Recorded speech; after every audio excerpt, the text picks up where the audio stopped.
अलग है, वो ऐसा नहीं है, ये सब एक जैसे है। पिक्चर तो बहुत बढ़िया लगी है, लेकिन इस पिक्चर के बाद जो कुछ होगा ना वो आपको न्यूज में आ जाएगा।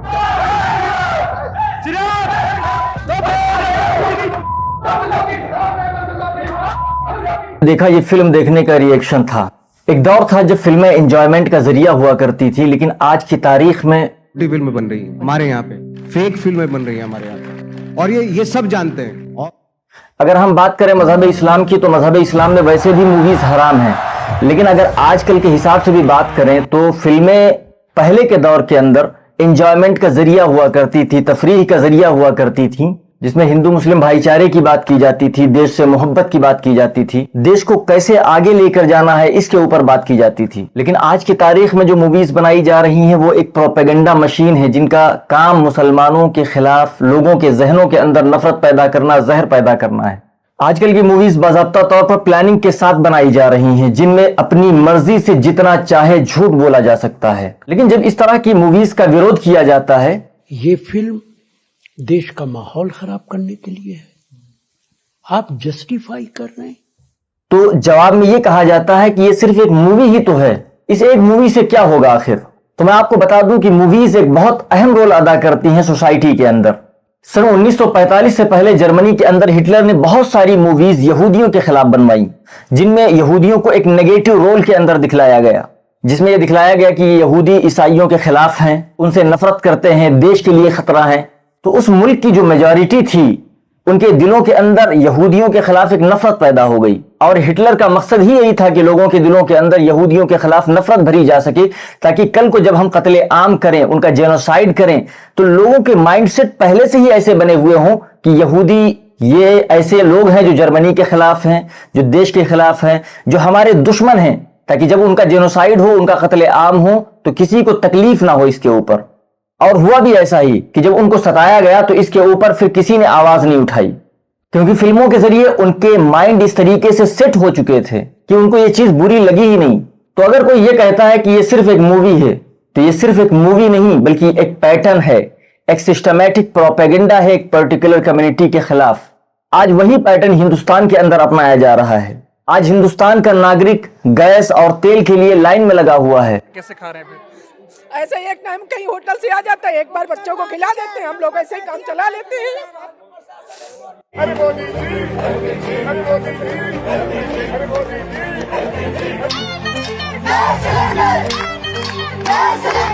महंगाई आसमान को छू रही है, बेरोजगारी अपनी चरम सीमा के ऊपर है। दुख है सर, क्या बोलूं मैं अपने दुख और पीड़ा को किसी पास सामना नहीं कर सकता हूं सर। बहुत संघर्ष से पढ़ा हूं, ट्यूशन पढ़ा के मैं 2012 से ट्यूशन पढ़ा के अभी तक मैं पढ़ाई किया हूं। करप्शन बढ़ता चला जा रहा है। बेंगलुरु में 5 लाख रुपए की रिश्वत लेते हुए इंस्पेक्टर रंगे हाथों पकड़ा गया। तो इन मुद्दों से लोगों का ध्यान भटकाने के लिए धर्म की राजनीति की जा रही है। एक पर्टिकुलर कम्युनिटी के खिलाफ लोगों के दिलों के अंदर नफरत पैदा की जा रही है, कभी स्पीच के जरिए। और पहले जब उनकी सरकार थी उन्होंने कहा था कि देश की संपत्ति पर पहला अधिकार मुसलमानों का है। इसका मतलब ये संपत्ति इकट्ठी करके किसको बांटेंगे? जिनके ज्यादा बच्चे हैं उनको बांटेंगे, घुसपैठियों को बांटेंगे। कभी रैलीज के जरिए। एक समय था मुल्लों की सरकार थी यूपी में, अब तुम्हारे बाप की सरकार है। कभी नारों के जरिए। होली मारो सालों को। और बाकी मीडिया तो अपना काम कर ही रही है, लेकिन इधर कुछ सालों से बॉलीवुड मूवीज का भी इस्तेमाल किया जा रहा है, जिसमें भर भर कर मुसलमानों को नेगेटिव रोल में दिखलाया जाता है, ताकि उसका फायदा इलेक्शंस में उनको हो। आप खुद अंदाजा लगाएं कि हिंदुस्तान का प्राइम मिनिस्टर जब चुनाव के लिए स्पीच देता है तो उसमें अपने काम गिनाने के बजाय वो इन प्रोपेगेंडा मूवीज का इस्तेमाल करता है। आतंकी साजिश पर बनी फिल्म केरला स्टोरी, ये केरला स्टोरी की इन दिनों काफी चर्चा है।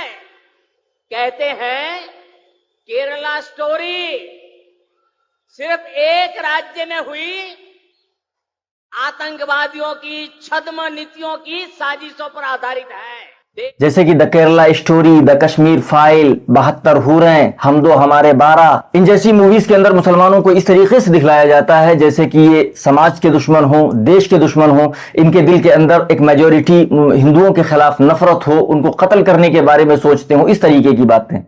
उसके अलावा मूवीज के अंदर ऐसे एलिमेंट्स डाले जाते हैं जिससे ये समझ में आ सके कि मुसलमानों के यहाँ औरतों की कोई इज्जत नहीं, इस्लाम में औरतों की कोई इज्जत नहीं, उनको पर्दे के अंदर रखा जाता है। ये सारी चीजें इनमें जो कुरान की आयत पेश की जाती हैं, कुरान की उन आयतों को भी गलत अंदाज में पेश किया जाता है, उनका गलत माना मफहूम बयान किया जाता है। जैसे कि हाल ही में अभी एक मूवी आई थी जिसका नाम था द केरला स्टोरी, जिसमें यह दिखलाया गया कि किस तरीके से हिंदू बहनों को लव जिहाद के जरिए केरला के अंदर बहला फुसलाकर उनको ISIS ज्वाइन करवाया जा रहा है, फोर्स कन्वर्जन करवाया जा रहा है, जबरदस्ती उनका धर्म बदलवाया जा रहा है। काम है हिंदू लड़कियों को अपना बना। और जो डायरेक्टर था उसने नंबर बताया कि अब तक केरला की 32,000 लड़कियां ISIS ज्वाइन कर चुकी हैं। यानी ये इतना बड़ा झूठ बोला गया कि जिसकी कोई लिमिट नहीं।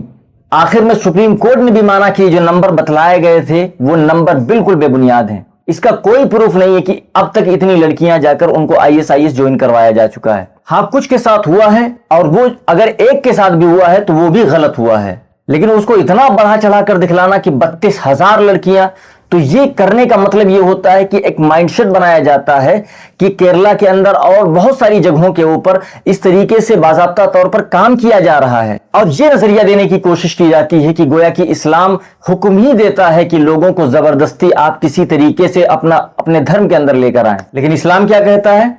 इस्लाम ये कहता है कि दीन के मामले में कोई जबरदस्ती नहीं। कोई अपनी मर्जी से चाहे तो हिंदुइज्म फॉलो कर सकता है, कोई अपनी मर्जी से इस्लाम फॉलो कर सकता है। आप उनको जबरदस्ती अपने धर्म के अंदर नहीं ला सकते। और अभी रिसेंटली एक मूवी आई है जिसका नाम है धुरंधर 2। जब इस मूवी के बारे में मैंने पढ़ा तो मैं हैरान हो गया कि ये मूवी प्योर प्रोपेगेंडा है और मुसलमानों के खिलाफ नफरत पैदा करने के लिए ये मूवी बनाई गई और एक खास तरीके की पार्टी को प्रमोट करने के लिए और उनके किए गए जो काम थे उन कामों को सही साबित करने की कोशिश की गई। इसमें कई चीजें हैं। एक तो ये कि इससे एक नैरेटिव बनाना है मुसलमानों के खिलाफ हिंदुओं के जहन के अंदर।